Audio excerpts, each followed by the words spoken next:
സംസ്ഥാനത്ത് വോട്ടെണ്ണലിന് ഇനി 5 ദിവസം മാത്രം. എക്സിറ്റ് പോൾ സർവേ ഫലങ്ങൾ 6:30-ക്ക് പുറത്തുവരും. 5-ലധികം സർവേ ഫലങ്ങളാണ് പുറത്തുവരുന്നത്. വോട്ട് വൈബ് തെരഞ്ഞെടുപ്പ് ഏജൻസി നടത്തിയ എക്സിറ്റ് പോൾ ഫലം ന്യൂസ് 18-ൽ 6:30 മുതൽ കാണാം. തെരഞ്ഞെടുപ്പ് നടന്ന 5 സംസ്ഥാനങ്ങളിലെയും എക്സിറ്റ് പോളാണ് പുറത്തുവിടുന്നത്.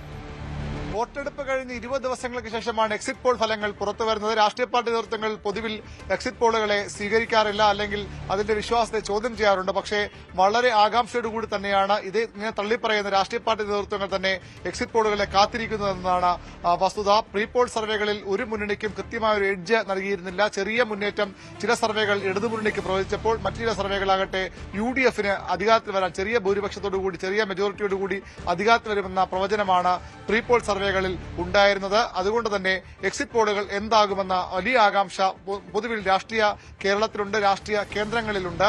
എക്സിറ്റ് പോളുകൾ പ്രീ പോൾ സർവേകളേക്കാൾ കുറച്ചുകൂടി ആക്യുറേറ്റ് ആയി കൃത്യമായിരിക്കുമെന്നതുകൂടിയാണ് നേരത്തെയുള്ള ചരിത്രം സൂചിപ്പിക്കുന്നത്. വോട്ടെടുപ്പിന് ശേഷം കൃത്യമായ വിവരങ്ങൾ വോട്ടർമാർ ലഭ്യമാക്കാൻ തയ്യാറാകുന്നുണ്ട്. അതുകൊണ്ട് തന്നെ എക്സിറ്റ് പോൾ സർവേകൾ കുറച്ചുകൂടി ആധികാരികമായിരിക്കും. 2021 സർവേകൾ 11 സർവേകളാണ് സംസ്ഥാനത്തെ തെരഞ്ഞെടുപ്പ് സംബന്ധിച്ച് ഉണ്ടായത്. അതിൽ 6 എണ്ണവും ഇടതുമുന്നണിക്ക് വലിയ മുന്നേറ്റം പ്രവചിച്ചവയാണ്. 77 മുതൽ 120 സീറ്റുകൾ വരെ പ്രവചിച്ച എക്സിറ്റ് പോളുകൾ 2021 ഉണ്ടായിരുന്നു.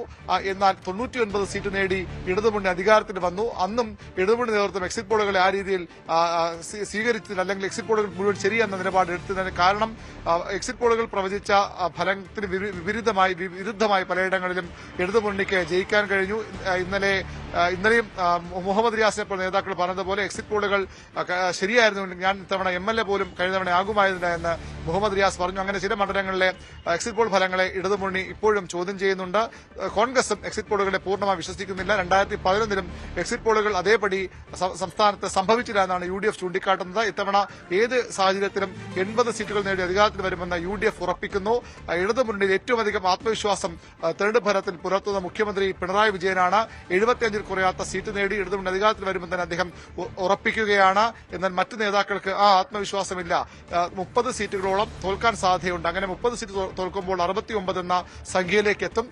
വീണ്ടും 2 സീറ്റ് വേണം. 10-15 സീറ്റുകളിൽ കടുത്ത പോരാട്ടമുണ്ടെന്ന് ഇടതുമുന്നണി സമ്മതിക്കുന്നു. അങ്ങനെ വരുമ്പോൾ ഭരണം കിട്ടുമെന്ന പ്രതീക്ഷയാണ് മാത്രമാണ് ഇടതുമുന്നണിക്കുള്ളത്. എന്നാൽ മുഖ്യമന്ത്രി ഏത് സാഹചര്യത്തിലും ഭരണം ഉറപ്പിച്ചാണ് അദ്ദേഹത്തിന്റെ പ്രവർത്തനങ്ങളുമായി മുന്നോട്ട് പോകുന്നത്. BJPക്കാകട്ടെ ഇത്തവണ നിർണായക ശക്തിയായി മാറുമെന്ന വലിയ പ്രതീക്ഷയാണ് ഉള്ളത്. നേമത്തും കഴക്കൂട്ടത്തും അവർ വിജയം ഉറപ്പിക്കുന്നു.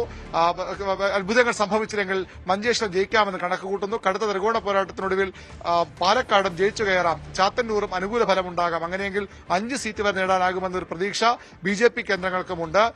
LDFും UDFും കടുത്ത പോരാട്ടം, ഇഞ്ചോടിഞ്ച് പോരാട്ടം വന്നാൽ 5 തങ്ങൾ നേടുന്ന സീറ്റുകൾ നിർണായകമായി മാറും, ഭരണം നിശ്ചയിക്കുന്ന ശക്തിയായി മാറുമെന്ന പ്രതീക്ഷ ഈ ഘട്ടത്തിലും BJP മുന്നോട്ട് വയ്ക്കുന്നു. അതായത് ഈ മുന്നണി നേതൃത്വങ്ങൾ പൊതുവിൽ എക്സിറ്റ് പോളുകളെ പരസ്യമായി തള്ളിപ്പറയുമ്പോഴും എക്സിറ്റ് പോളുകൾ എന്ത് പറയും, എന്ത് പ്രവചിക്കുമെന്ന വലിയ ആകാംക്ഷ രാഷ്ട്രീയ നേതൃത്വങ്ങളിലും സ്ഥാനാർത്ഥികളിലും മുന്നണി നേതൃത്വങ്ങളിലും ഉണ്ട് എന്നുള്ളതാണ് വാസ്തവം.